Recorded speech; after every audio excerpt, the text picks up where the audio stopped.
নমস্কার বন্ধুরা, আজ আমি আবারও চলে এসেছি নতুন একটি রেসিপি নিয়ে। আমি শ্রাবন্তী আর তোমরা দেখছো আমার রান্নাঘর।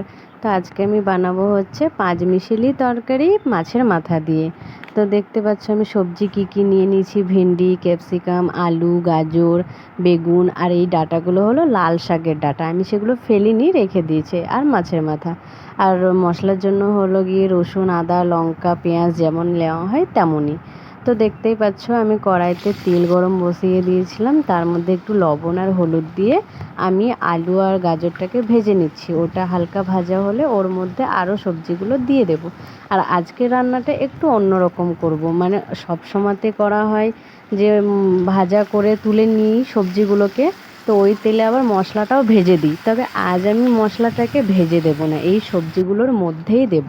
আর সব সবজি একবারেই আমি ভেজে নিলাম। তো ভাজা হয়ে গেছে সবজিগুলো, তার মধ্যে দিয়ে দিলাম একটু জিরে ফোড়ন। আর কিছুই দেব না। আর যে পেস্ট করে রেখেছিলাম মশলাটা সেটা দিয়ে দিলাম। আর ওই মিক্সির বাটিটা ধুয়ে একটু জল দিয়ে দিলাম। তো একটু নাড়াচাড়া করে নিচ্ছি।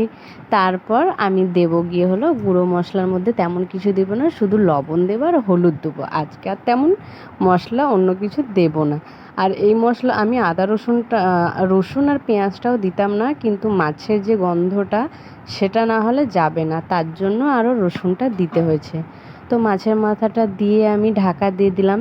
ঢাকা খুলে দেখছি মাছের মাথাগুলো সিদ্ধ হয়ে গেছে আর সবজিগুলো অনেকটা সিদ্ধ হয়ে গেছে। আর হ্যাঁ, আমি কচুও দিয়েছিলাম ওর মধ্যে, আমি যেটাকে দেখাতে ভুলে গেছিলাম।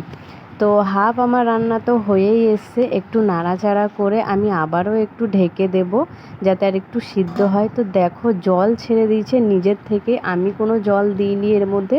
কেউ চাইলে জল ইউজ করতেই পারে, তবে আমি দিইনি। তো যাই হোক, ফাইনালি রান্নাটা হয়ে গেছে। কেমন লাগলো জানিও। দেখা হচ্ছে নেক্সট ভিডিওতে। ততক্ষণ